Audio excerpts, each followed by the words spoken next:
At dahil Pasko ngayon mga idol at birthday ni Papa Jesus, magluto tayo ng kalderetang baka, Batangas style. Bali, nag-isa lang tayo ng bawang dito sa butter at lagyan natin ng Renato powder. Tapos lagyan natin itong sibuyas mga idol.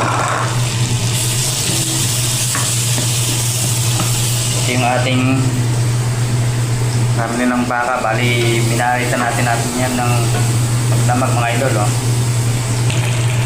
Mapapansin nyo mga idol, napakadami ng sibuyas, no? Masarap kasi sa kaldereta yung maraming sibuyas. Bali, kaya muna natin lumambot ito sibuyas, saka natin isunod yung ating karne ng baka. Bali, niligay na natin ang ating karne ng baka mga idol. Napakaganda ng karne, oh. Merong buto at saka laman. Isa sa magandang klase ng kaldereta yung may buto mga idol, oh. Yan. Tayo lang natin siya kumulo, tapos titimplahan natin siya, tapos saka natin siya palalambutin. Mas masarap pa idol yung pinalalambot natin siya, nakasama yung mga ingredients niya, mga pangunahing ingredients niya, para habang lumalambot siya, nanunuot sa laman ang lasa ng kaldereta mga idol, oh. Yan, kumukulo na siya mga idol. Tatanggal na natin yung kanyang mga impurities.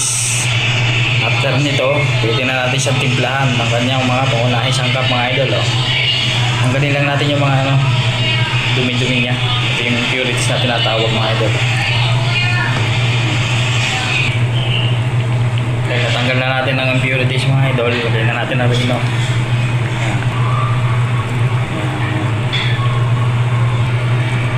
Lagyan din natin ng tumas mga idol, oh.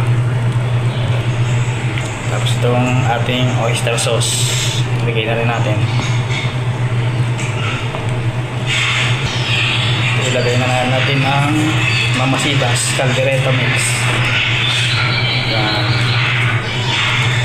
Ilagay lang natin. Yan, oh. Mamasitas, baka naman.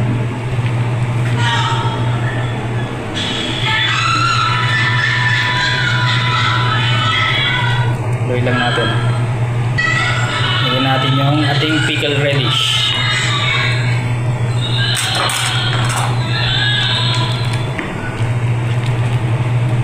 So, ito na yung ating mga sangkap na kaldereta mga idol. Patuloy na natin at hayaan natin lumambot.